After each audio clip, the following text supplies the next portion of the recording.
We've ended up having to take them home ourselves because literally nobody will come. Cameron Hicks works at the UNC Rex Medical Plaza in Raleigh. She says a handful of times she's left the office only to find patients still waiting outside for a ride from Go Wake Access, hours after their appointment. One patient, she had to reschedule her entire appointment because they were late picking her up to bring her to her appointment, and then they left her here for a good probably 7 hours or so. Now, these aren't just cases of people not making their bus on time. Go Wake Access is an on-demand shared ride service put on through Wake County. The idea is that it delivers patients from their door to their medical appointment and then back. At least that's how it's supposed to work. But it doesn't come without some hiccups. And I just think it's really unacceptable that you leave people at their appointments all day long. I mean, nobody wants to stay all day at a doctor's appointment, and to be told the same thing every 15 minutes that you're on the way but nobody shows up, I don't think that's okay. Wake County telling me they are aware of some of these issues and they aren't okay. If we're extremely late or, nobody should have to accept that. What we really would like our clients to do is log the complaints as soon as possible so that we can address them. So far this year, around 194 complaints were filed with the county. Around a fourth of the calls involving tardiness.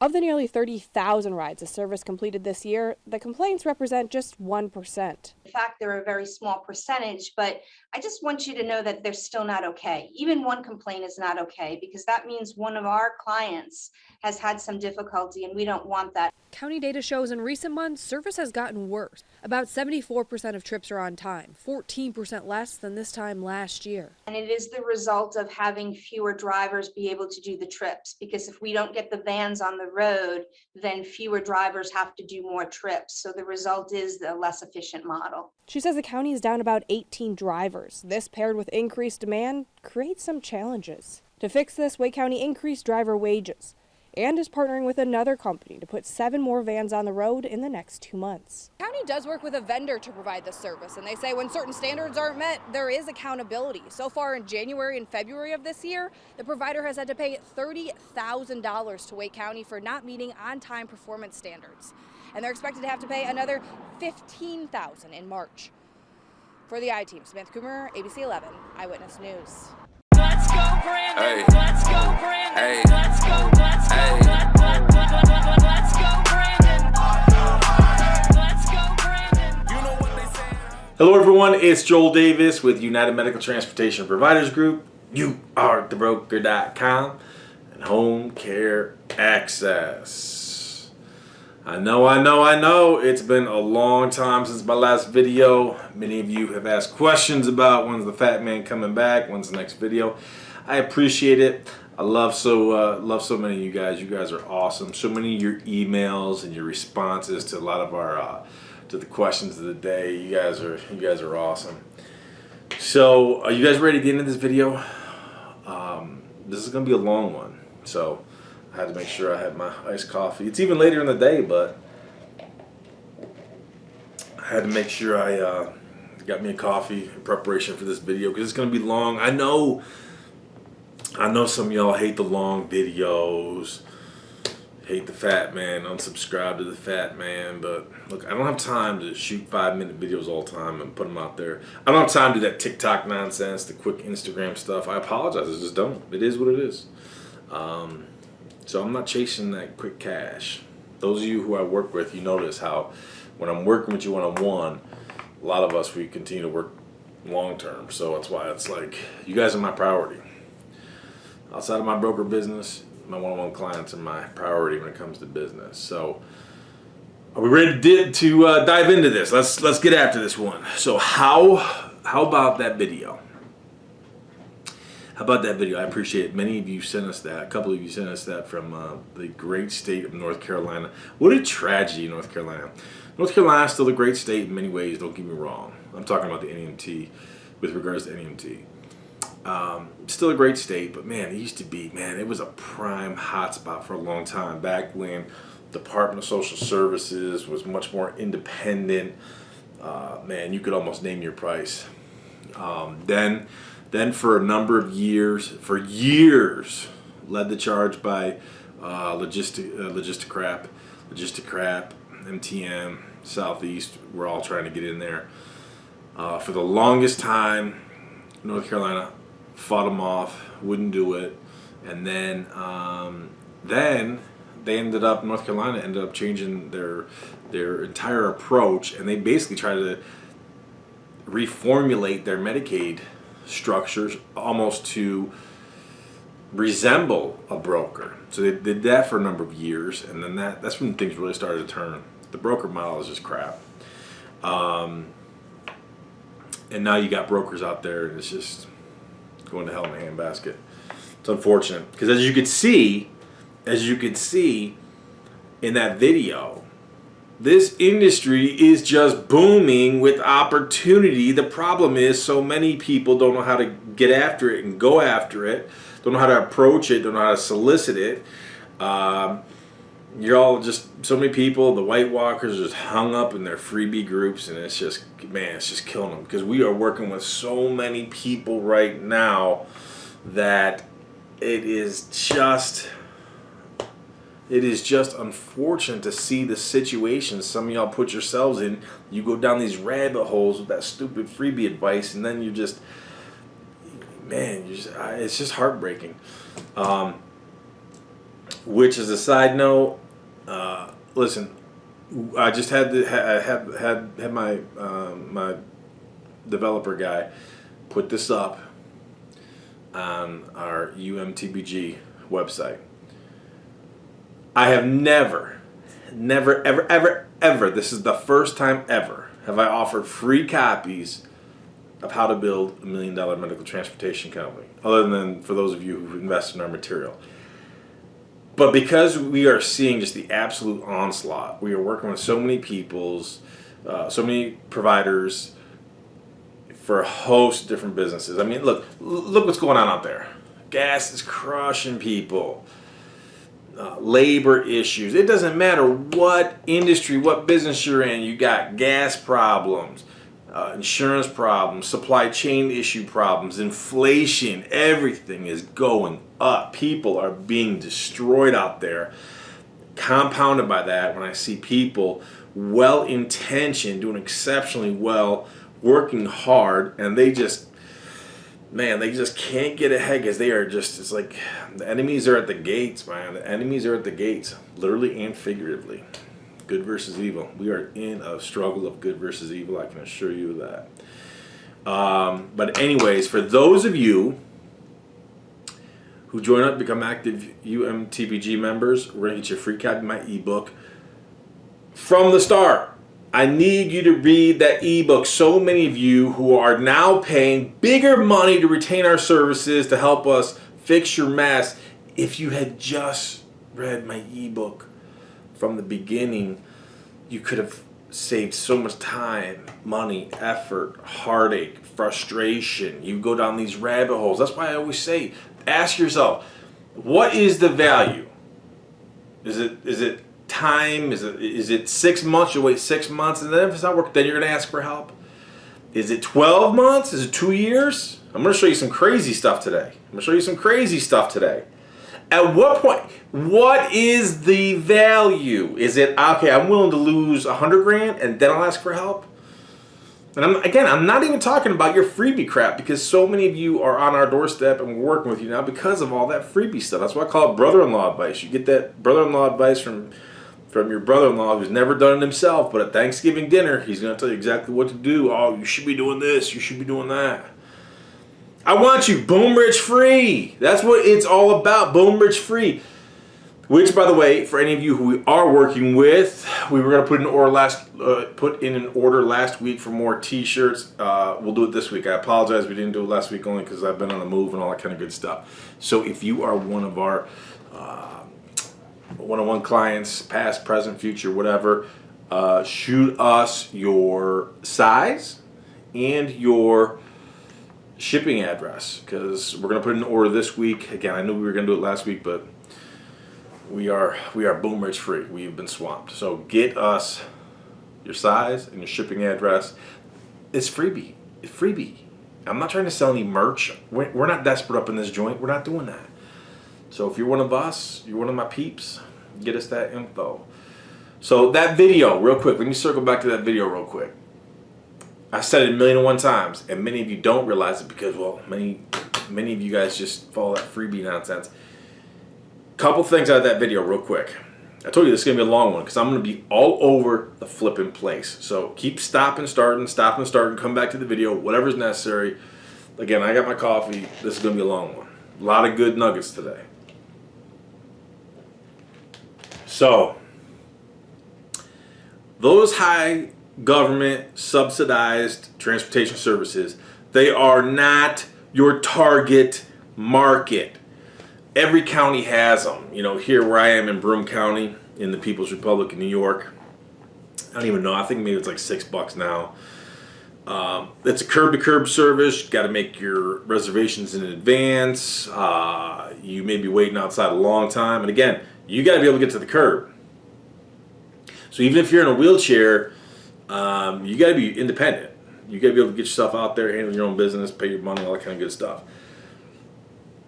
So many people over the years, transportation providers, oh, I want to get that contract. There's a reason why I personally never went after those contracts. Because did you see the fines they're going to impose on the transportation provider? Did you see those fines?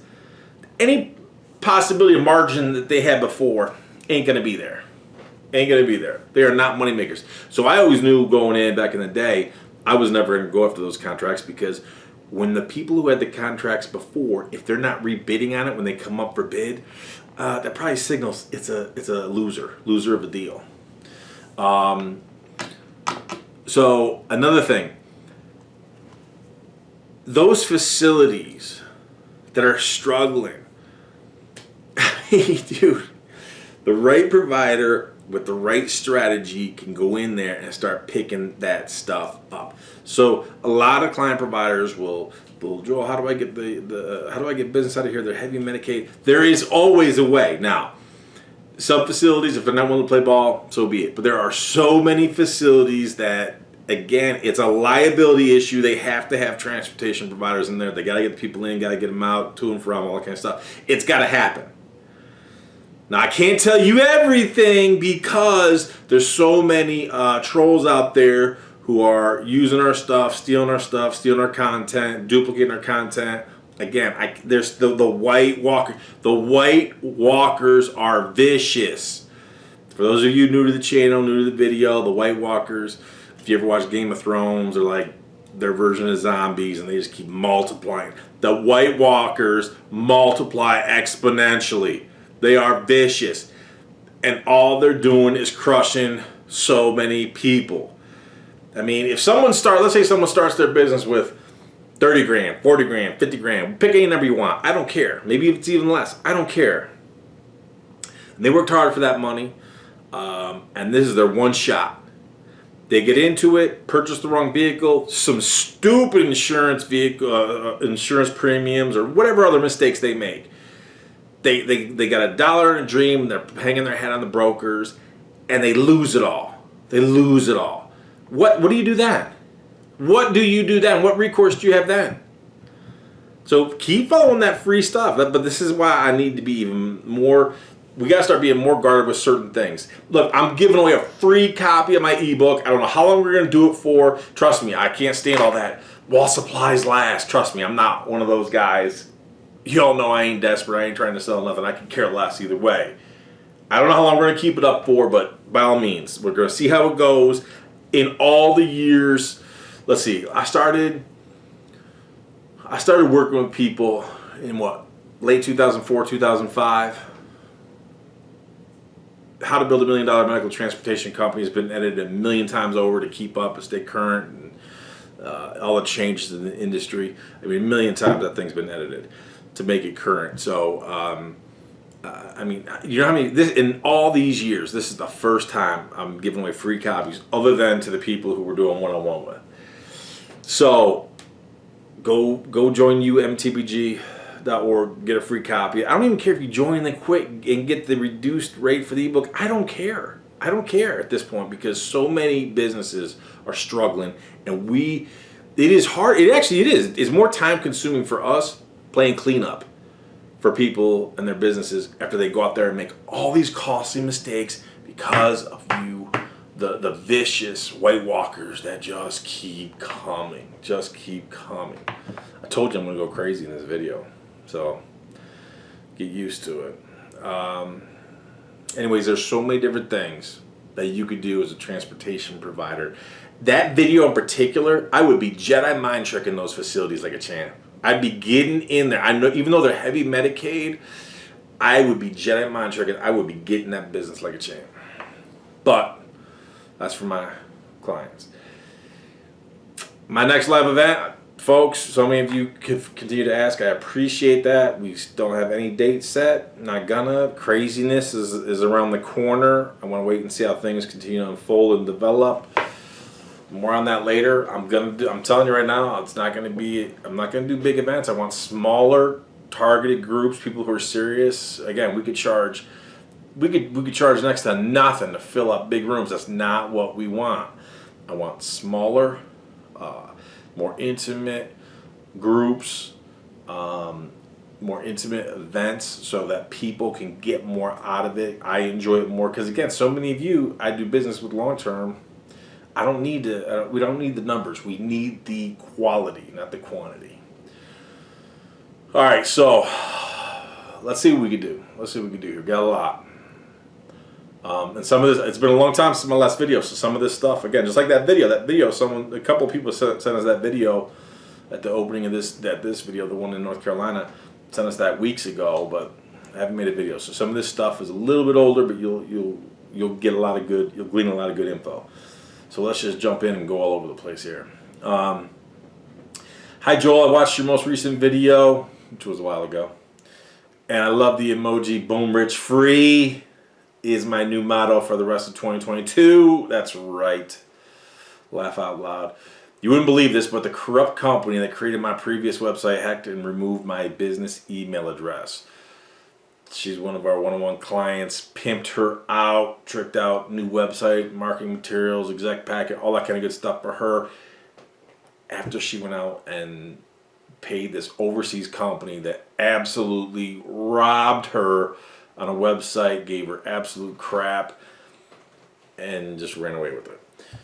Anyways, you wouldn't believe this, but the corrupt company that created my previous website hacked and removed my business email address. That's why you don't go with that overseas, India, Pakistan, Bangladesh, all you people loving that Fiverr crap. It is ghetto chateau.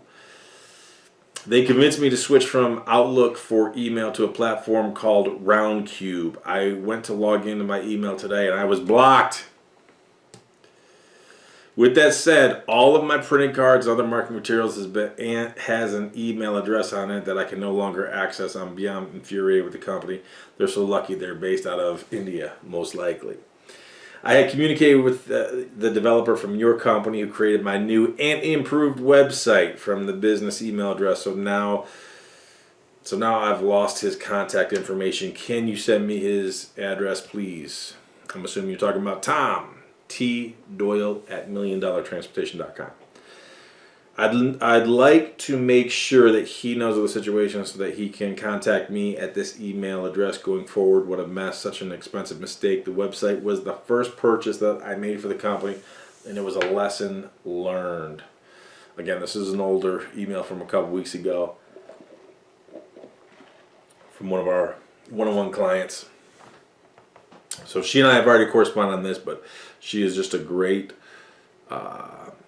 example of exactly what I was just talking about. Someone who worked hard, saved money, ready to go, gangbusters, out of the gate, trying to take the bull by the horns, and what you don't know can hurt you. She continues, in other good news, I had a call in for a round-trip wheelchair request scheduled for tomorrow. More money, more money, she says. P.S. You should see how many bogus mentors advertise their services in different groups. I sing your praises every chance I get and encourage people to work with you. I'm working my way to the top. I'll see you when I get there. Thank you for everything. Folks, that's exactly what I'm talking about, man. Everyone's an expert. Everyone's an expert. And look, I'm not even trying to say I know it all. But man, I know a lot, A. because we have the ability to work with everybody all over the states, and we see everything from a macro perspective, is a huge advantage for us. There's no question. But then also, my people. Many of you know, I mean, some of you work regularly with my people, whether it be for your media stuff and your, I mean, the website stuff, the marketing stuff, the marketing stuff. Look, I don't do that stuff. I see the stuff, I approve it. Everything that comes out of our gate, I see and approve. So like your websites, your logos, all that stuff. That's like, I don't do the marketing. Are you crazy? I mean, do you know how much time they put into those market analysis? When we do market analysis for people, that's why they ask for the physical address, because they map everything off from there. But then they call all these facilities. Do you know how time consuming that is? Do you know how time consuming it is to call all those facilities? And when you call these facilities, I mean, sometimes you got to call multiple times, because literally, do you know how many people in a nursing facility, hospital, whatever, they don't even know who like the administrator is? It's amazing. It's absolutely amazing. But if you think about it, if you're, let's say they call at 4 o'clock in the afternoon, they've already done a shift change. I mean, you got different people who don't even know each other, especially if it's a large facility. So you got employees and they got high turnover. Some of them don't even know who the administrator is, the executive director, or something like that. So it's like they got to make a lot of phone calls, and those things take time. So that's the other benefit with us, is that my people. But that's why they've been with us long term, because I love them and I take good care of them. So I know I'm rambling, but there's just a lot here, folks. So this is from a great dude. He and his girlfriend, I started working with them recently, and we're already pimping them out. He is in the People's Republic of New York, so I gotta go hit him up. His name is, I'm not even gonna say his name, but as I read this, he'll know. And we gotta break bread. You're a couple hours away, but you're still in the communist state of New York, as am I, so we are gonna break bread sometime soon. Anyway, so we had pimped him out with some stuff, and I sent him an email, you know, busting his balls about something or other. And many of you know, when I'm working with you one-on-one, once we have a good rapport, that's when the nicknames start flying, all that kind of good stuff. Anyways, whatever I had sent him, he said, laugh out loud. He said, that sounds like something she would say, his girlfriend, because they're partners. He said, that sounds like something she would say. I'm ready when you are. Oh, I know, it was about his website, because Tom sent over, again, I approve everything. Before it goes out the gate, I gotta approve everything. So Tom sent me the final preview for me to approve or make changes. So it was ready, and I told him, I said, you ain't ready to see how good this is. He said, I'm ready when you are, homie. I'll try my best to handle all the pimp juice you and the whole squad are sending me. I just want to add that my girl had her reservations, his girlfriend and partner. I just wanted to add that my girl had her reservations toward the one-on-one coaching program, but has seen everything you guys have done so far and is very impressed. I even got her to apologize, in capital letters. He goes, you got me looking good on the sidelines, browski. I just want to give a huge shout out to you and your peeps. Thank you guys. And don't forget to pop your collar. See you at the top. And then you know, I'm constantly on the look for vehicles. And it's been hard these last couple of weeks, man. It's been hard. There's some good, some really good vehicles out there. But some of these sellers are just stupid. Stupid. As in asking like 15, 20 grand over what they should be asking. I mean, just some stupid asking prices. But hey, man, people got to make a dollar. People got to make a dollar. I know all of you are feeling the inflation game. I mean, and it's going to get worse. It's going to get worse. Gas, inflation, taxes, food, supply chain, all man-made by design to make the populace suffer. Anyway, so when I get a good deal, when I send it to you, you gotta run with it fast, man. Anyway, so we got him hooked up hooked up with a nice ride. Nice ride. He said, I just received the Carfax and wanted to forward it to you and see if this is a vehicle we should move forward with. Once I received, and everything was good. Every time we do the vehicle, we still get our Carfax for sure. Out of the thousands of vehicles, between the vehicles that I purchased in my business, who knows how many vehicles client providers have purchased that we've helped them get online. Only two times has there been an issue with the vehicle, and that was there was always an issue with the mileage on the Carfax. So Carfax is important. So Carfax was good. He goes, once I receive confirmation from you on the vehicle, I will contact the seller and put a deposit on the vehicle. He continues, I would like to say thank you, Joel, for finding this great deal. I cannot imagine how busy you are, but you take the time out of your day to help countless client providers, including myself, find the right vehicles for our NEMT business. You are truly a blessing, and I want to say that I greatly appreciate this journey and enjoy learning vital information that would help me prosper in this industry. Thanks again. Spot on. Love it. Great correspondence with this guy. He is learning, and he's been in business. So I failed to mention, he and his girlfriend, they've been in business since 2018. They're making money, but now it was all ambulatory. Now we're going into the legitimate NEMT game.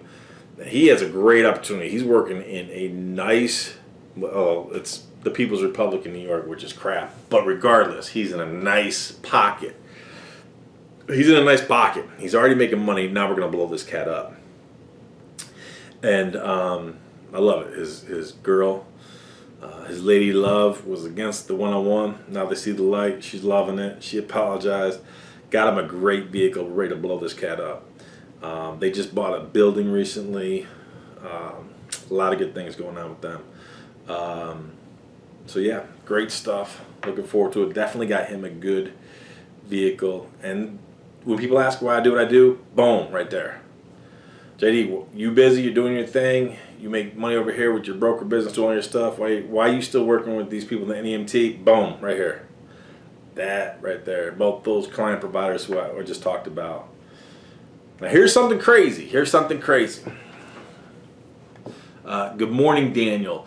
I wrote to you last week. I would like to know, what are the rates that Mr. Joel charges to mentor an NEMT business that has been in business for almost 5 years? This is what I'm talking about. You go down this rabbit hole. What is the cost? How much money will you have to put a value on that money? I'm willing to wait 5 years.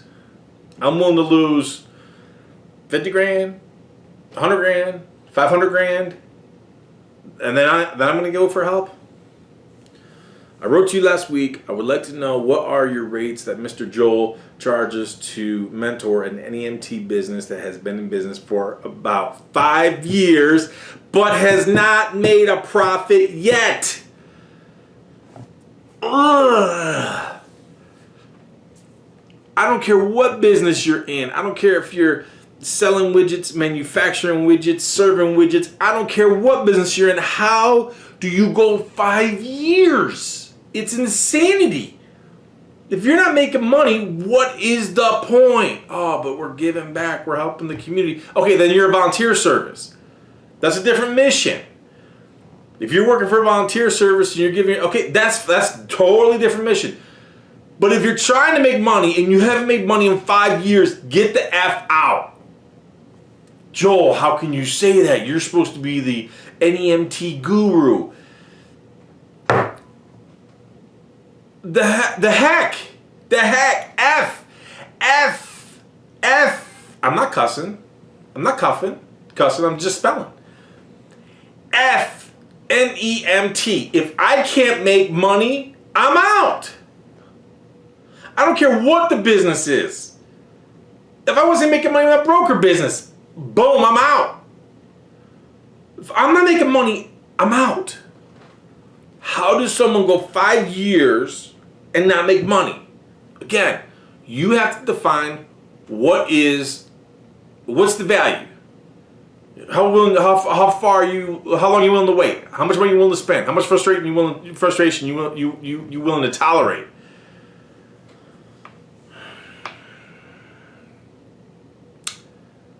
I wrote to you last week. I would like to know what are the rates that Mr. Joel charges to mentor an NEMT business that has been in business for about 5 years but has not made a profit yet. Medicaid clients right now from vendors listed: Motive Care, Access to Care, Comfort Care, Safe Ride, State Agency. I could really use some guidance, please. Help me. Capital letters. Help me. It might be too late to even salvage it. Can you please give me a holler? So, I don't know, male, female, I don't see a name on here. 5 years. I don't care. Why would anyone be in business for 5 months? Okay. Even a year? Okay. Well, we got to sow the seed. We got to sow the seed. When it's the right time to harvest, we harvest. 5 years? I'm out. Insanity. I wouldn't even get there. I mean, within what was it? Like within 2-3 years, I had my contract. Boom. I'm hitting that, knocking that out, crushing. Dude, there's no way. There's just no way. No way. Anyway, so I don't know when this came in, but obviously, and then Dan responds and said, hey, here's what it is to work with Joel one-on-one. Crickets. Whatever. This is, and look, so many of you, you've heard, you understand how I feel about brokers. I got no problem with brokers. Look, a lot of the people we work with, we leverage brokers when we can, strategically. We leverage them because we Jedi mind trick the heck out of it. We use them as a Trojan horse to penetrate key places, key facilities. We Trojan horse the heck out of it. We sleeper sell the heck out of it. And then we go get contracts with the facilities even though they're heavy Medicaid. How do we do that? I can't tell you right now because of all the trolls stealing my content. You gotta understand these brokers, man. Okay, these brokers, there are brokers popping up on every flipping corner. I know everyone always, because we always talk about logistic crap, i.e. Motive Care, where to change the name because their brand sucks, so they had to rebrand themselves. The MTMs, the Southeast Trans, those are the big ones. Dude, there are so many brokers popping up on every single street corner. And so many of these brokers, if you look at what they're doing, they are serving as a giant broker for the giant brokers. So you got the logistic craps and MTMs who now have smaller set, and they're not owned, but you get these brokers signed up, and now they serve as a subcontract. So think about it. You got a broker who's the middleman between the government and the transportation providers. So you got one middleman between you. Now you got a second one because you got some of these other brokers who are now trying to serve as a subcontractor to the larger brokers.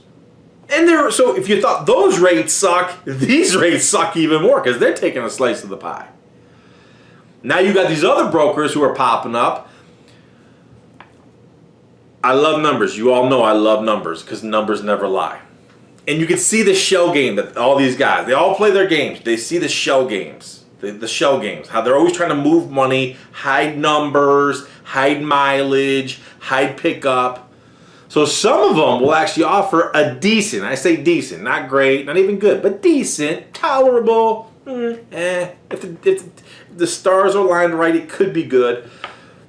They'll offer a decent base pickup fee, but then you'll notice that it includes 10 free miles. So they entice you. $45 wheelchair. I could do something with $45 wheelchair. But it includes 10 free miles? Are you effing insane? Now go run those numbers. Go run those numbers and compare them to a Logisticrap. Now known as Motive Care because they had to change their name because, well, their brand sucks. So they had to rebrand themselves. So run those numbers. So, oh, look at that base pickup fee. That's pretty good. Run the numbers. Run the numbers. Compare them. Where does this stack up with Logisticrap? Now known as Motive Care because their brand sucks, so they had to rebrand. It's a shell game these people play. And these newer ones, Go here. Okay. I recently put out the question of the day that was something to the effect of, are you dictating terms or are you having terms dictated to you? It was largely inspired by this very topic, because if you go look at a lot of the reviews, and look, I'm not a big review guy because so many people, between the bots and the crap and the nonsense reviews, a lot of them are bogus. But when you go read the reviews, here's what's key. You'll get some reviews that the transportation providers are bashing them. But here's where they can't, that you can't argue that. Clients are going on and complaining about them, i.e. people who are being abandoned. When we started this video, that video from North Carolina, how people aren't being served, those are the people. So the actual customer, the actual recipient of the transportation service, they're going on and they're complaining. Which means that broker is not just being attacked by the transportation providers, because they're still playing their hijinks, their shell game, moving money around. And even if they pay you enough, then because you didn't dot the I, you didn't cross T, they're going to try to find any justification they can not to pay you. It's a game they play to increase their margin and decrease yours. But what's key is that many of the reviews are from the actual customers themselves complaining how they're waiting. My point is, you have a place at the table, you have negotiating power because they are in desperate need of reliable transportation providers. Fact. Don't believe me? Go check the reviews. Go watch that video up. The video we just started, this entire diatribe where I'm losing my mind here. That video out of North Carolina, people are waiting. Demand is only increasing. And guess what? The supply isn't there. The capacity isn't there. This is crazy. There's so much opportunity. People just don't know how to harness it and go after it. Again, I'm not the biggest review guy because people are so full of crap and they'll put all their nonsense on. But these brokers are going to play tough guy with you when you understand that they're more desperate than they're leading you to believe. So when they're dictating terms, F you. I know you're desperate. F you. I can wait you out. I love it. Right now as we speak, I got a number of people. I'm going off on too many tangents here. But I got a number, many of you know, when we're working one-on-one with you, we'll draft a lot of the emails. That's why I'm always telling you, give me the emails. Stay off the phones, correspond through email. Give me the emails, because we take the emails, we draft the response, you copy, cut, and paste, and you send it over. I mean, so many times I'm kicking the snot out of Logisticrap, now known as Motive Care, because their brand sucks and they had to rebrand. And I'm kicking the crap out of all these other brokers out there, and they have no idea they're fighting the fat man. But they are. Love it. That's why stay off the phone, get documentation, get emails.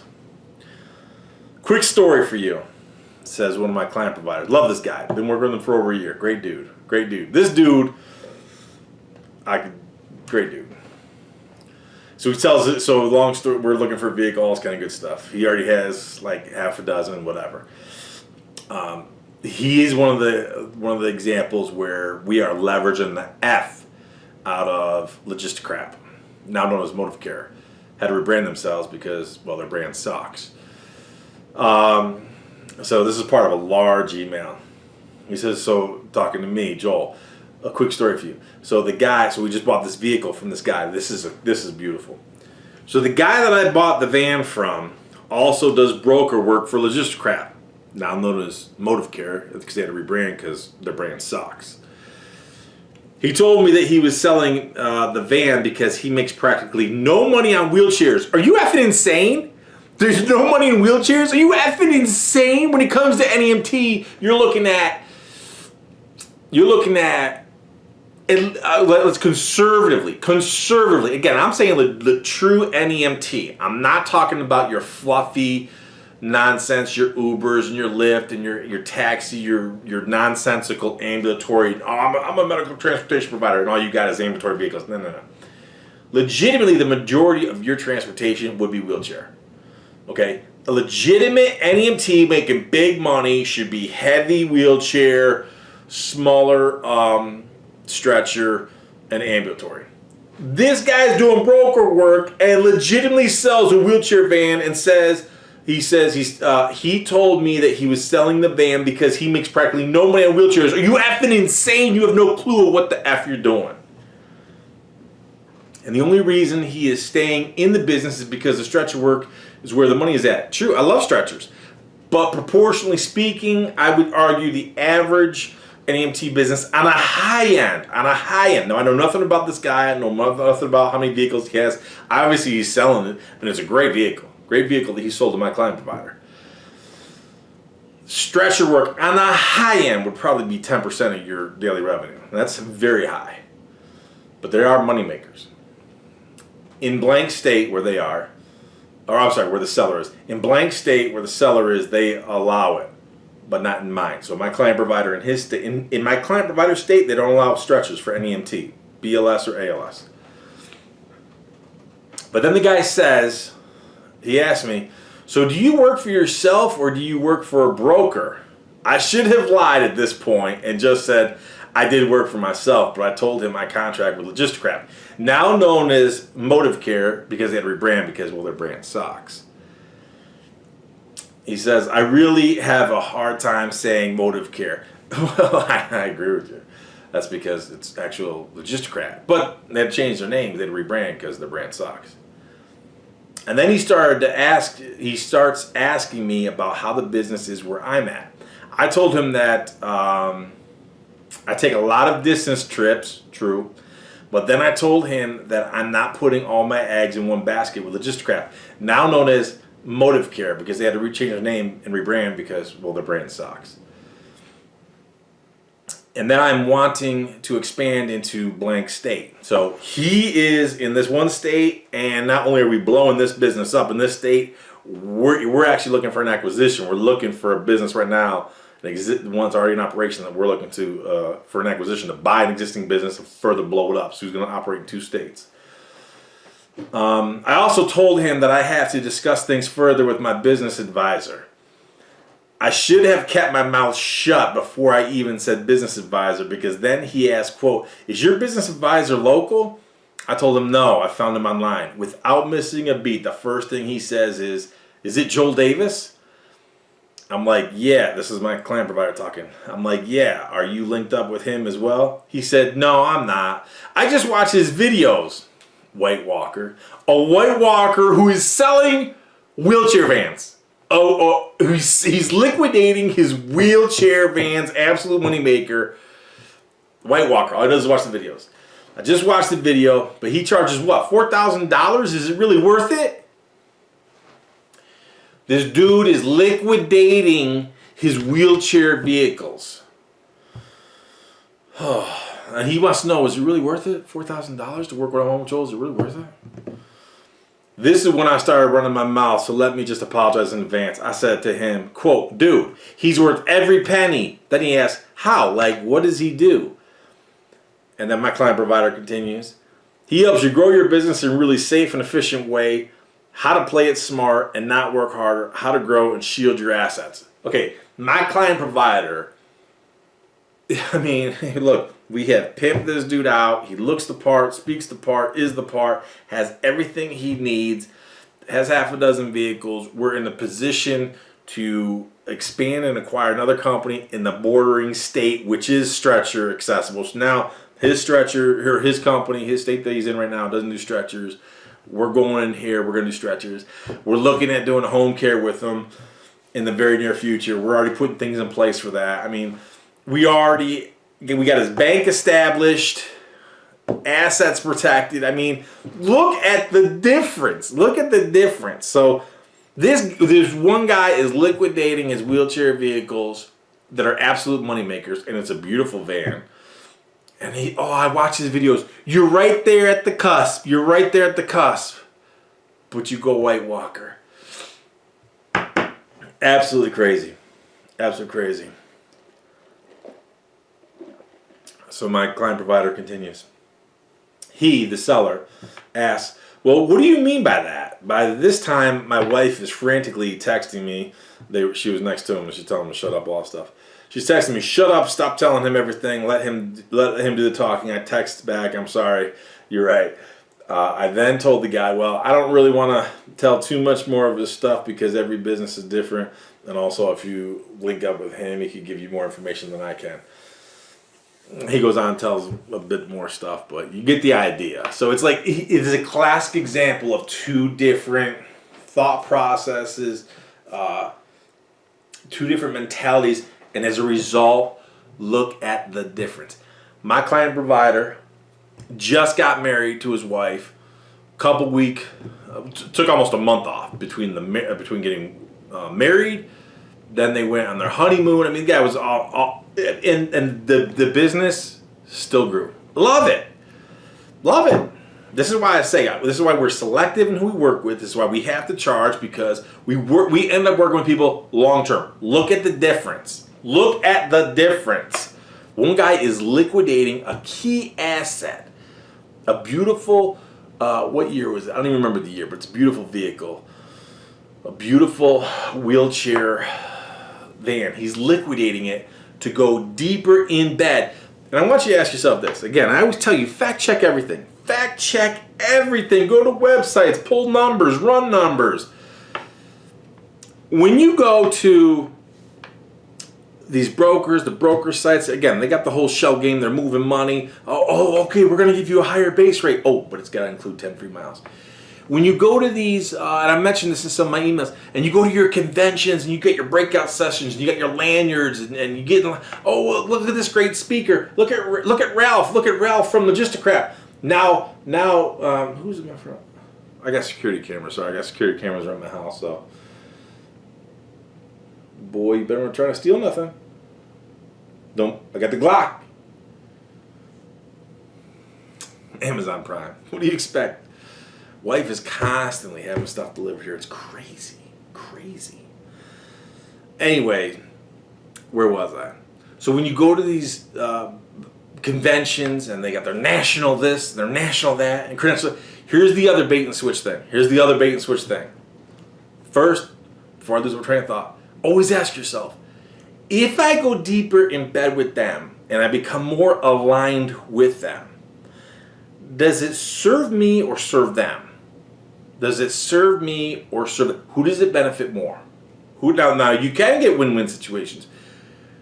Who does it benefit more? If I go all in with them and they're catering to me, does it better serve them or serve me? Look at the difference between these two providers I just talked about. My guy, look at his difference. He's empowering himself. Is he still doing some logistic crap? Yep. Now Motive Care, formerly known as Logistic Crap, had to change the name, had to rebrand because the brand sucks. Look at the other guy. He's going all in. I've watched some videos, never did anything. Liquidating my key asset, liquidating. Insanity. So ask yourself, by going in bed with them, all in, does it benefit them more or benefit me? Now another key thing they're doing is, well, if you come sign up with us, we're going to get you cheaper vehicle insurance. That sounds great. And cheaper vehicle insurance can definitely help my bottom line. But if you can't help the top line, if you're still not going to reimburse, it's analogous to the whole strategy of, yeah, I know you're not going to make a lot of money, but we're going to give you more trips.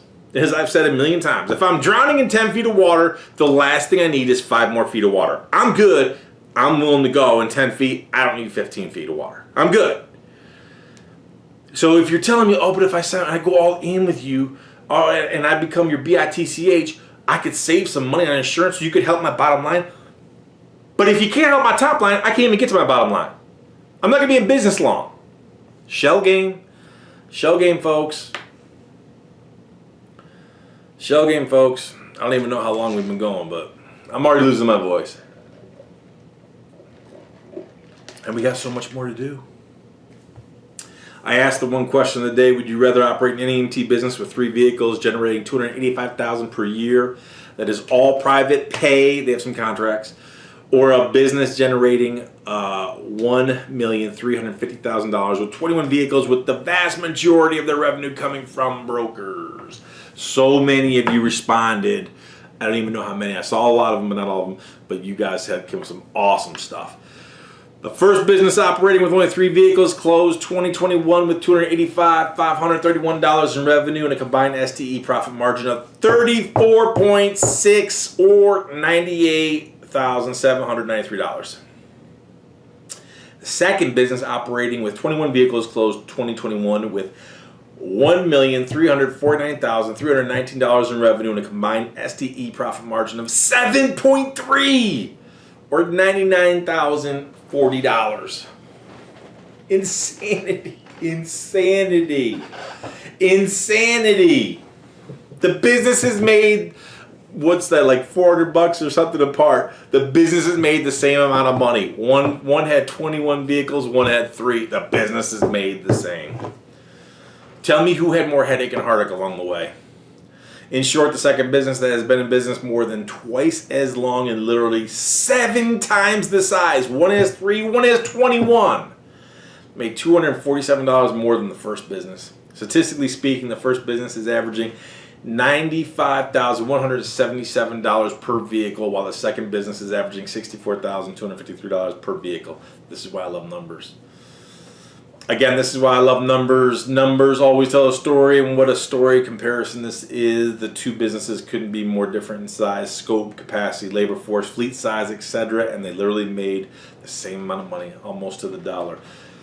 Is $100,000 setting the world on fire? Is $100,000 making them rich? No, but it's a great place to start, especially at the end of the year.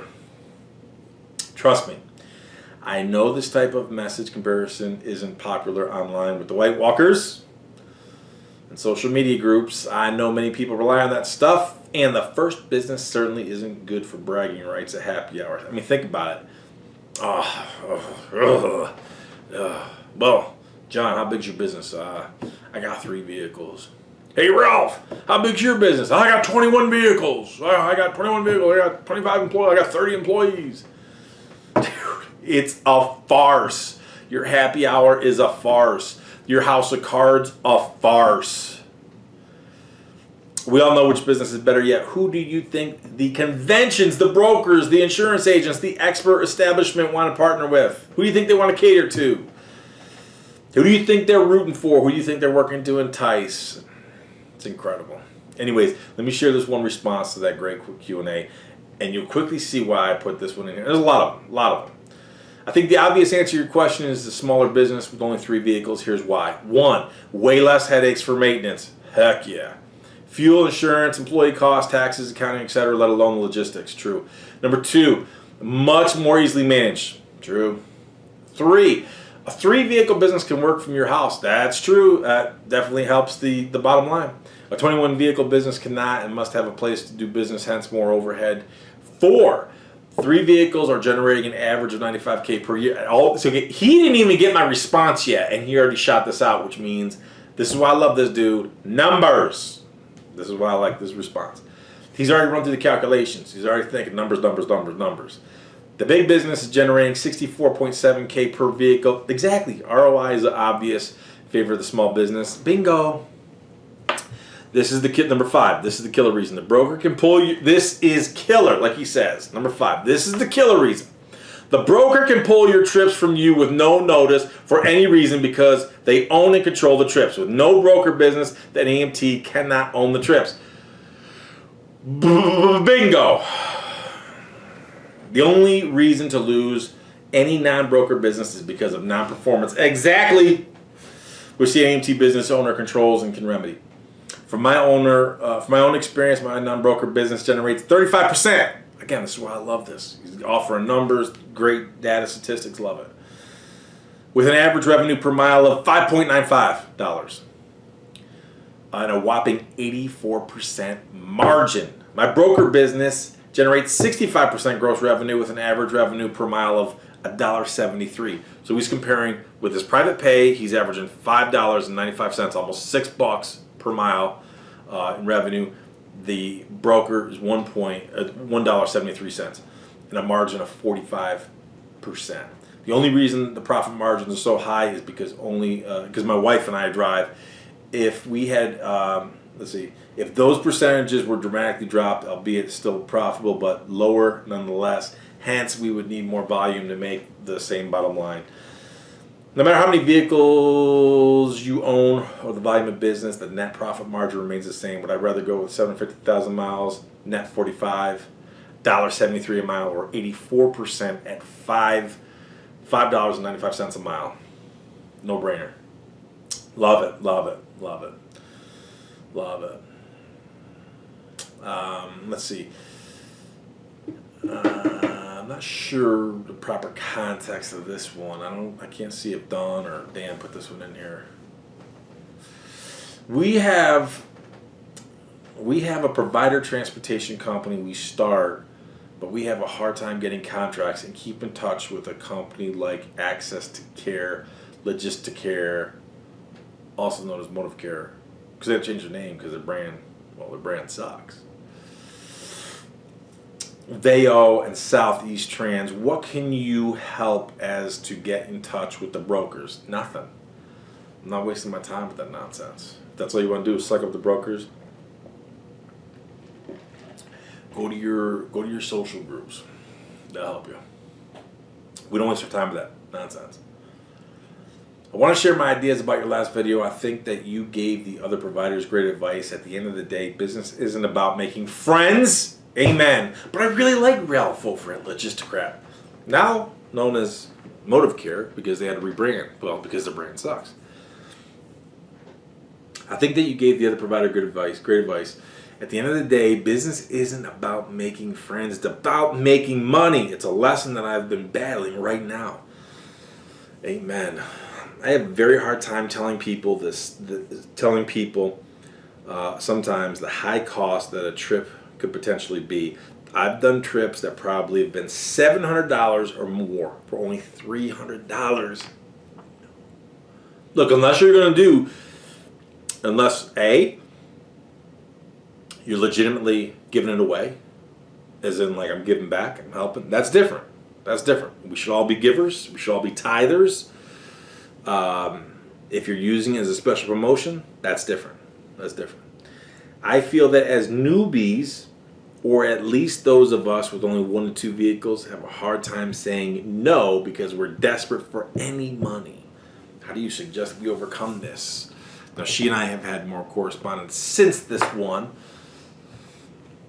It is literally as simple as, do you want to work for free or not? There is a place, I've told many times in the videos, I tell you want to get into certain places, sometimes you got to give away some free stuff, give away the business, give away the product, whatever. Got to give it away. Let people try it out, feel it out, all that type of stuff. People are averse to change, even though change could be a great thing. So, but realistically, you got to give people the opportunity to try it out sometimes. There's a place for that. But you cannot give it away long term, or you're going to get a business and you help no one. You're not helping the recipient, you're not helping yourself, you're not helping your family, your kids, your posterity, and you're not helping your employees. So you can't. This is why I always say you let your numbers, your margin, you make your decision on the margin. You let your numbers make the decisions for you. When you let your numbers work for you and decide for you, things just became more clear for you. Things just became more easy for you. All right, this guy's awesome. Coach! That's how we always... COOOOAAAACHHHH! Exclamation point. Coach! Thank you for responding so quickly. I was thinking of increasing it just below... Okay, some of his numbers were too low. I said, dude, we got to increase these numbers. Rates of reimbursement. I was thinking of increasing it just below 2 times. All of our trips have been coming from the same coordinator, blank name, and facility. We have one under our belt for sure. Thank you for your guidance. Been watching the videos. I love it. Cracks me up when you start with the hater emails, losers. I would have started with some hater emails today because we do have a lot, but it's like I already knew this was going to be 10 years long. So, anyway, so here's the situation. He's in a communist state. Now, at face value, you'd say his numbers are high. They're not high enough. He's in a high market, okay? And I told him, don't rush out. And he wants to 2 times his business in terms of literally double his rates. And because he's a newbie and he's starting to take off and he's building momentum now out of this one key facility, don't change it right now. Is he making money right now? First objective is to cover your costs. Okay, we covered our costs. Now we see to ourselves, okay, we're not working for free, we've got to make money. Okay, so as long as we cover our cost and now we're making money, we're safe, we're good because we're making money. All expenses paid, profit margin good. Now it's a matter of how much profit do we want to make. He's already making profit on each trip, we're good. So let's literally leverage the heck out of this facility. So don't try to make more money specifically out of this facility. Use them as your sandbox. Use them as your testing ground. Get so many great testimonials out of there so we can further expand and add to the executive welcome packet. We can have multiple executive welcome packets. They don't need to be one size fits all for everybody. You can have different rates of reimbursement, different offerings, different executive welcome packets for different facilities. So don't rush out. This is a key golden nugget from this 3-year-long diatribe, this video. Don't rush out. Again, as long as we're covering our cost, as long as we're still making good margin, let's not get greedy with our sandbox, the testing ground, where we know we're safe. Let's not get greedy. Let's just leverage it to get to duplicate it into other places. There's plenty of time in the future. We could increase those rates in the future as necessary. But for now, let's leverage the heck out of it. Get great testimonials to further expand into the executive welcome packet. Nothing is going to get us into other facilities. Nothing helps us get into other facilities than seeing testimonials from other facilities. And that's the beautiful thing about working with so many of these people long term. We have the ability to do this and make adjustments as we go. Love it. All right, changing gears a little bit here. This is more towards the broker. Can you explain your hassle-free insurance policy more? If I understand this correctly, I absolutely love it, but I would definitely like some clarification to ensure I understand it right. All right, so our hassle-free insurance is phenomenal. It's literally, I would say we get about 40% of our people. Now, we don't offer it to everybody. It's only got to be, for example, we get a lot of our clients in our broker business, a lot of our clients will do delivery work out of like refurbished facility, stores, businesses, stuff like that, where they refurbish furniture and stuff. We will never offer hassle-free insurance on anything that's ever been used, refurbished, nothing. It's got to be new. Everything's got to be new. So we'll only offer it if it's coming out of particular stores and retailers or corporate clients that we know everything is new. So about 40% of our people will say yes, they'll accept it. Now, the hassle-free insurance is only we offer it $19.95. And in all the years we've been doing it, only three times now have we paid out. There were four issues. The very first one we didn't pay out because the lady didn't have insurance, have the hassle-free insurance. She claimed she did, but she didn't. There were 3 of them that we paid out. And the hassle-free insurance is we will give you hassle-free insurance. So for $19.95, and remember, we don't pay commission to our contractors on that. $19.95. Think of how much money we've made over all these years. 3 out of the 4 times that we paid out, because the 4th time isn't really one because she claimed she had it. It was a big issue, but she didn't even pay for it. But we were still offering to help her out, but she never came through. So 3 times we paid out.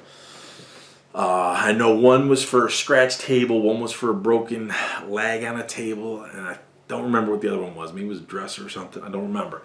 Now, when I say pay out, we reimburse. So let's say I remember one, the table, scratch table, had to replace it, and that was like $600-700. We paid it, but then that money comes out of the contractor's pay the next week, or weeks plural, depending on how much he makes. So it's basically, you want to talk about being a shell game? That's my shell game, and it's phenomenal. So let's say it's $20, $19.95, $20. I don't pay commission to my contractors on that. So let's say there's a $100 work order plus a $10 service charge. I don't pay commission on the $10 service charge. That comes 100% to us. And then again, the hassle-free insurance, we charge $19.95, but let's say it's $20. So now that $100 work order just became $130. So let's say I'm paying 70% commission. Keep everything clean and simple. You got a $100 work order plus $10 service charge gets us to $110, plus the hassle-free insurance gets us to $130. If I'm paying 70% commission, I'm only paying 70% commission on the $100. So $70 is going to my contractor, $60 is going to us, and we don't see it, we don't touch it, we do nothing. All we do is manage it all. $60 out of 130 comes to us because we got the $70 of 70% commission out of the 100 going to them. We got that 30 plus we got the 10 plus we got the other 20. 60 bones. See how it quickly compounds? This is creative stuff that you can't do with NEMT and stuff like that. This is why the broker business is phenomenal. There's no regulation. Anyways, so the hassle-free insurance, the inspiration from that literally came from the post office. Every time you go to mail something, what do they ask you? Well, would you like insurance? Or you got $50 coverage on this. Would you like more? Here's how much they charge. Chances are good you're never going to need it. But once in a blue moon, you might need it. So 3 times we've had to use hassle-free insurance out of thousands of work orders over how many years? And we started doing that in what, like 2014 or 15? I forgot which one. But again, so I upfront that money. But that money, I'm upfronting it. I'm not paying it. I'm upfronting it because then that money gets deducted out of the commission check from the drivers the next week or sometimes multiple weeks. Depends on how much money it is. So the hassle-free insurance is phenomenal. About 40%, a little bit more than that, of the people, when we ask them if they like hassle-free insurance, they already got the credit card out. They're processing it. About 40% of the people, again, and this is, we offer them over the phone. Very few people will accept it online, but over the phone, they're like 80-something% of the people will take it over the phone. So it's just another phenomenal way to just scratch out more margin. That's just phenomenal. On the similar topic, a different guy, Joel, I am loving the information and I'm so excited. This is something I can sink my teeth into and don't have to deal with the regulation and nonsense. He's talking about NEMT. I see the value and opportunity. I literally plan to start myself with a helper. Quick question. I have a line on a Ford F Super Duty 3-yard pickup truck that I can get pretty easy and cheap. It's in good condition. Would you suggest starting with the box truck or the Super Duty dump truck? Thank you so much. I'm so excited to be partnering with you guys. His nickname is New. Great question. Get both. Get both if you can. You can do so. There is so much money with all that. Both of them. If you're gonna pin me down on one versus the other, I'm gonna go with the box truck because the box truck could technically accomplish the same thing as that dump truck. Listen to what I'm saying. I know it could be more of a pain in the butt, but at least in the short term, it could accomplish the same mission. But the thing is, the box truck gives you so much more versatility. If someone held a gun to my head and said, you got to be making money within 48 hours, just give me a box truck and I can make money. And I could make some profit. I'm gonna make a little profit off it. I can make money in 48 hours with the box truck. Give me 2 weeks and I'm gonna be making money. As in, I'm gonna be making money. I'm already lining up to build the business. Looking to scale. So I would say go with the box truck. Now here's the thing about the Super Duty dump truck that you're talking about, the 3-yard dump truck. You don't mention how old it is or how much money you're talking about. Dude, go with the older ones. I got some of our contractors have these type of things. They're 20-something years old. You can get them on the cheap. Those older versions run for eternity. You don't have all those chips and computerized nonsense. Dude, you're going to beat the heck out of it. So I don't know anything about the truck. By all means, feel free to shoot us a question or whatever contractor you're working with. Make sure you, whatever regional director you're working with, make sure you ask him. But again, if you're going to force me to make a decision, it's got to be one or the other. I would go with the box truck. You can make a lot of money with that Ford Super Duty truck. You can make a lot of money with that. But again, if you're gonna do that, if you say you got a line on one, I'm hoping it's one of the older ones. I mean, I got some guys who have one that's literally 20 years old plus. I know I got one contractor that has something similar to that. His might be a GMC, I don't remember, but it's literally, I know it's a 2000, and that thing just rocks. He does a lot of work, makes good money with that.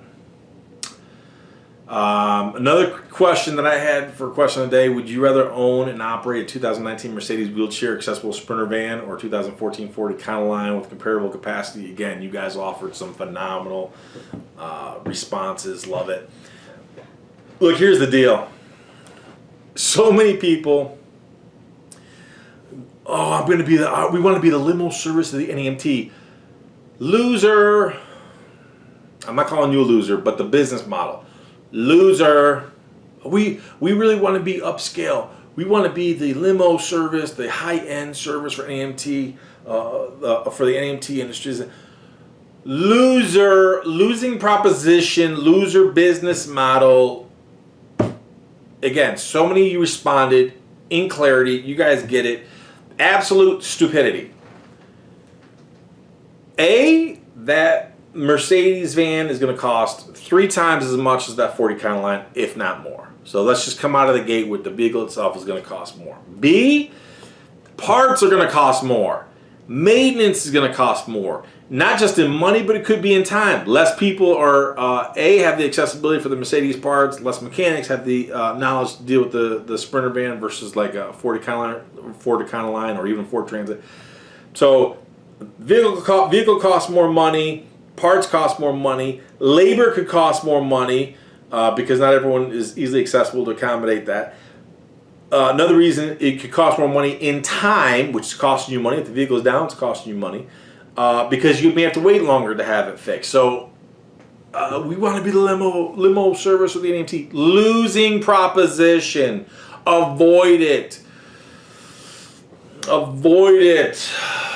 Hello, Dan. Quick question for you. I am still waiting for the market analysis before I actually start with Joel. I have been studying the material. In your opinion, from what you have seen, which business would be best to launch first, NEMT or home care agency?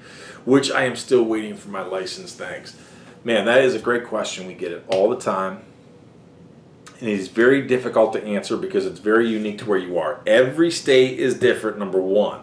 So every state is different, number one. Number two, what's your background? What's your timetable? What's your level of experience? Okay, let's say you're a nurse. If you're a nurse, I'm going to tell you right now, coming out of the gate, go with home care.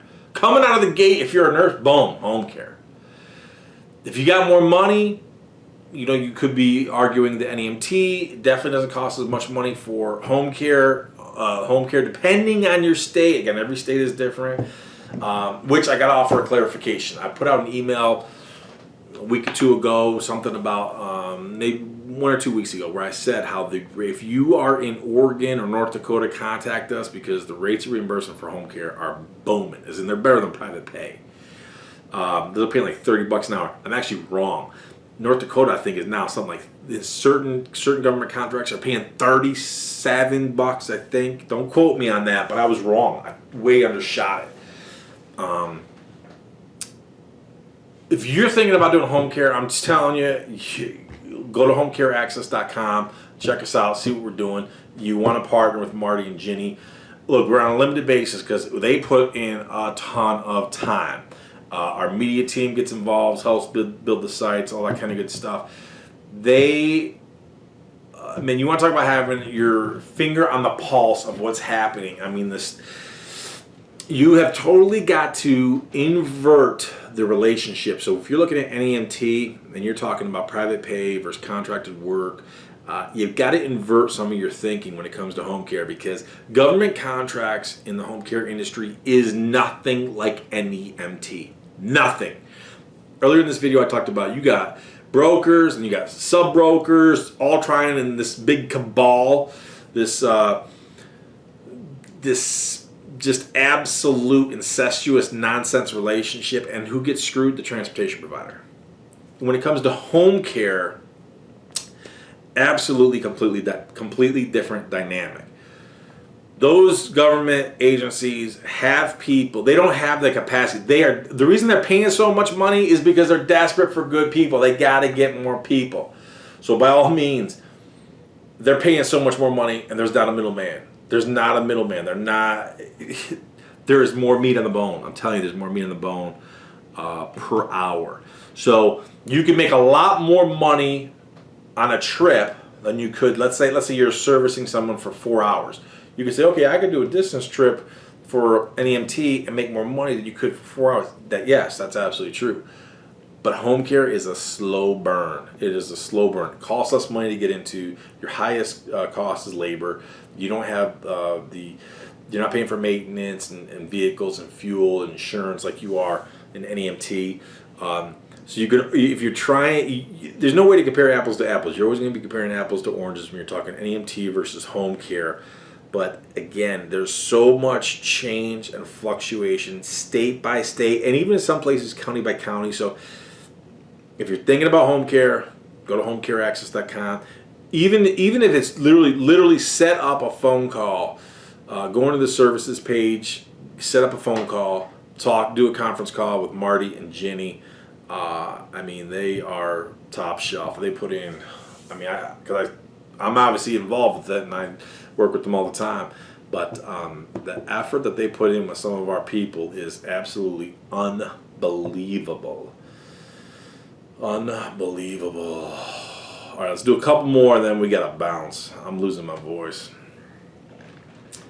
Let's see.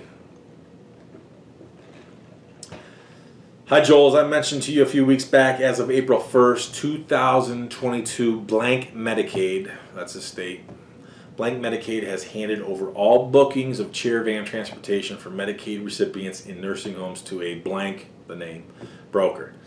This new program is called Blank, and all transportation providers like us who were originally billing Medicaid directly will now go through the broker.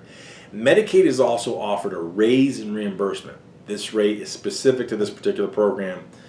It's fixed rates and not subject to bidding.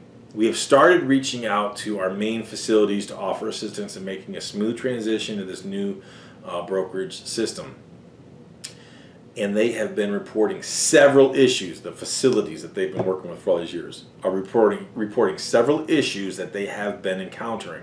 One, when requesting for transportation in their portal, our facilities have no option to select preferred transportation providers. So they used to work directly with the state Medicaid, with different Medicaids throughout the state. Now they're taken over by a broker.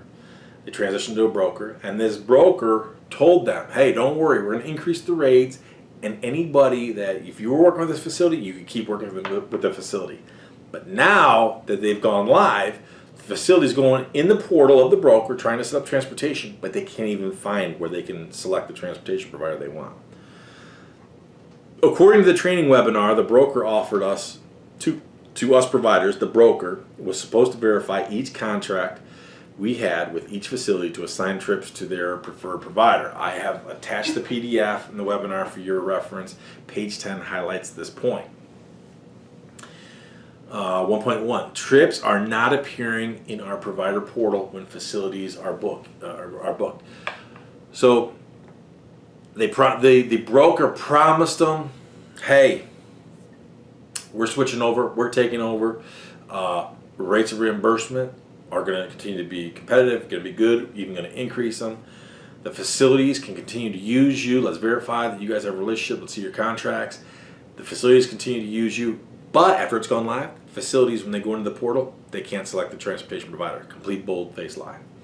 Second thing is now, like one of the other providers talked earlier on, brokers can take away your trips whenever they want. You think you own them? You don't. That's why I call them the toll booth operators. Whoever's closest to the customer is going to win.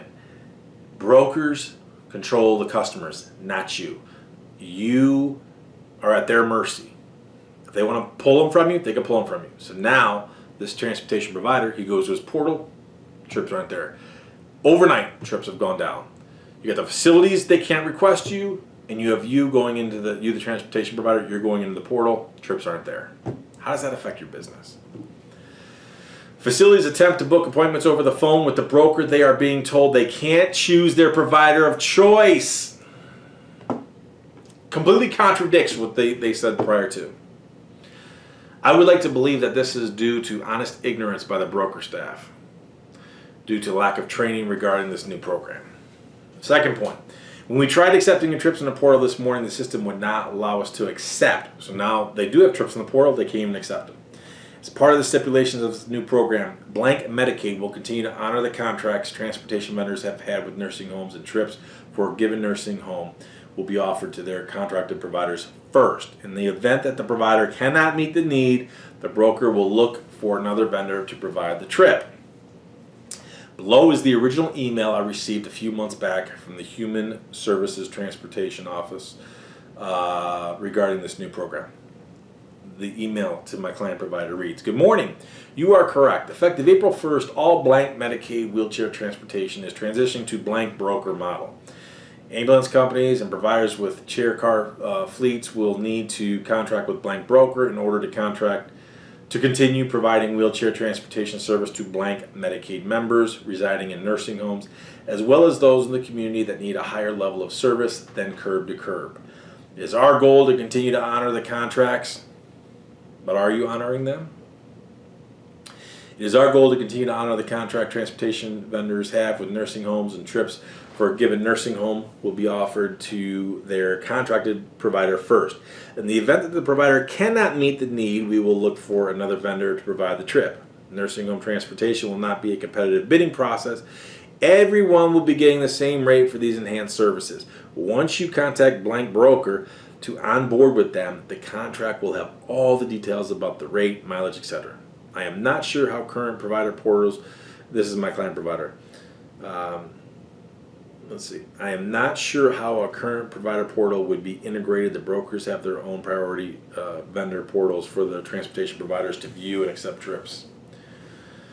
So, long story short, it doesn't matter what the broker promises you, guarantees you. I've said it before. I'm going to continue to say it again.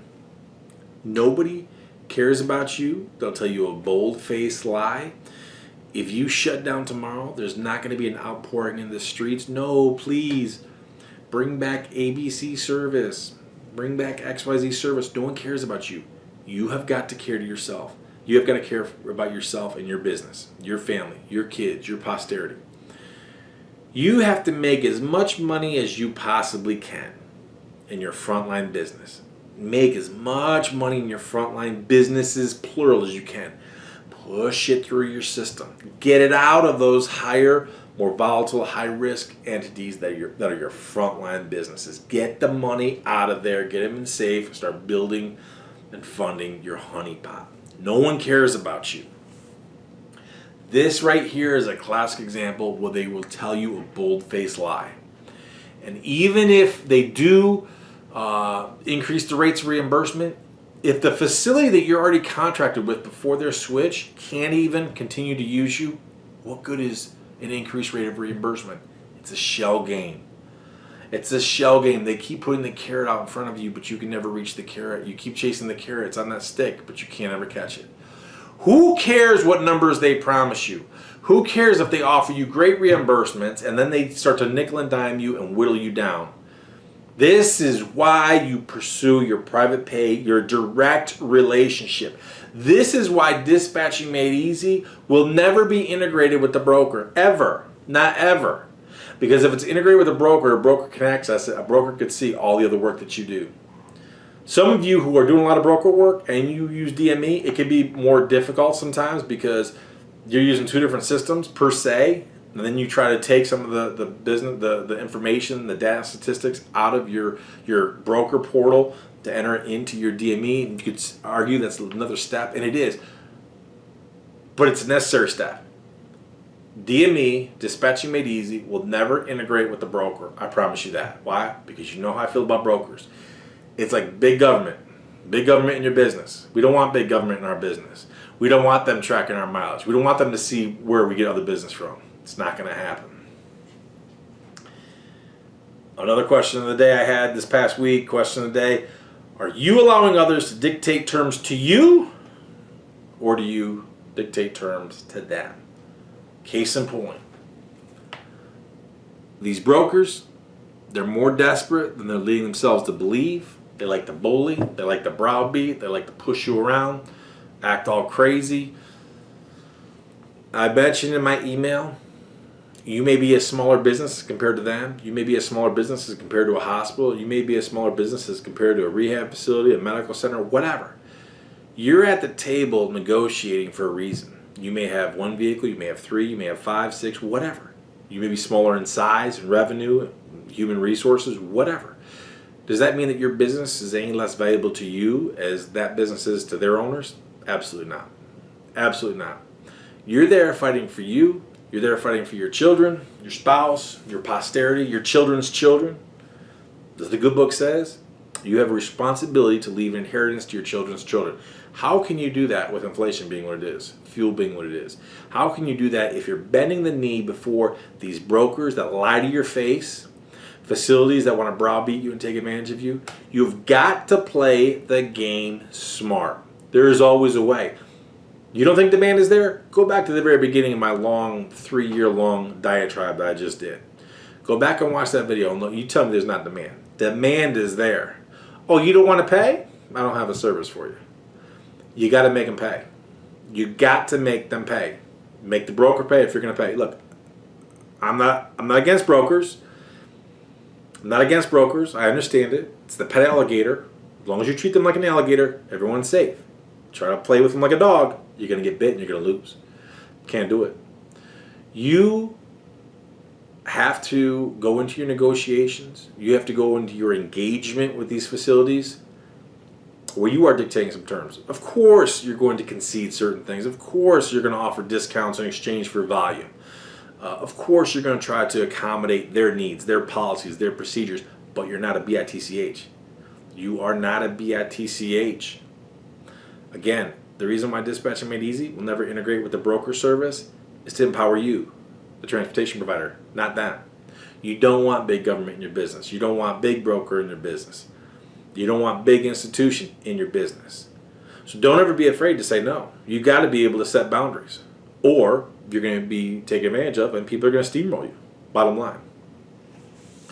Folks, I don't even know how long we've gone, but I'm losing my voice and I'm getting hungry because I'm a fat man. So I'm going to go ahead. I'm going to cut this one off. Hopefully I'll be able to make another video prior to. Before I go, just let me show this one thing. I sent this out through email, but this is so delish. So delish. How about this one, man? How about this one? Democrat, Socialist, Congressional candidate says $15 minimum wage is antiquated. $30 is the floor. This is why it doesn't matter. It doesn't matter. Are you home care, NEMT, manufacturing widgets, selling widgets? It doesn't matter what business you're in. What's that going to do to you? What would $30 per hour minimum wage do to you? You're done. It doesn't matter. What businesses flirt during the whole scamdemic, the whole plandemic? Oh, it was planned. What businesses flourished? Big businesses. The rich got richer. The poor were fine. They still got all their government subsidies, if not more. Poor were fine. You, the middle class, you got destroyed. You got destroyed. Mom and pop shops, pizza shop, NEMT. I got multiple NEMT. Some flourished, some closed, some went bankrupt, all during the scamdemic. What do you think $30 is going to do? Big businesses, the Walmarts, the Amazons, Big Lots, Lowe's, Targets, they all got bigger. They all invested into technology to make it easier. So they're eradicating their labor. I got video. You should see some of the videos. I don't have time for it now because I'm leaving. I got videos where some of these taxi services, ambulatory services, you go out to Phoenix, Arizona right now. If you're watching this right now from Phoenix, Arizona, stop wasting your time with ambulatory trips. They're all driverless cars now. They've already converted. They're already in operation. They're already running. They're literally already running live. Now those manufacturers, they're going from being in the red to being in the black. Why? They just eliminated labor. Middle class going to be wiped out, destroyed. If lunatics like this, Joel, you're crazy. I'm tired of your politics. I need to go to my safe space in the social zones, in the social groups here where it's safe. It's safe from you and your politics. Really? Politics directly affects policy, which directly affects your money. I'm wrong? I'm wrong? How's gas prices treating you? And you think it's bad for you in the NEMT? I got people who came to us in our broker business, who came to us from freight, destroyed. Destroyed. Look at the cost of diesel. Destroyed. Our broker business right now is prospering because of the high gas prices, because we're getting overflow.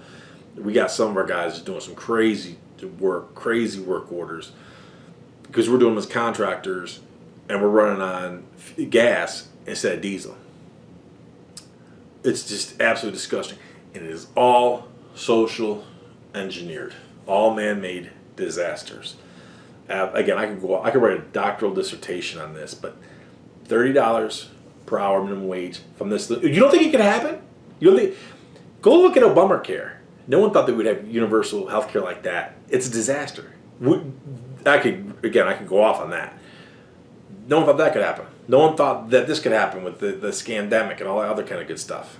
Get it mandatory. Now look what they're doing right now. Now all of a sudden we're back to my body, my choice. How's that working out when it was supposed to be mandatory for this, for the lunacy? As I digress, folks, I could go on and on. I love this stuff. But anyways, for those of you who just made it to here to the end and you pay attention to this marathon, I love you. Kudos to you. I love you. You are an absolute beast, an absolute machine. Boom, rich free. We're going to get there. I love you when you do. I'll see you at the top.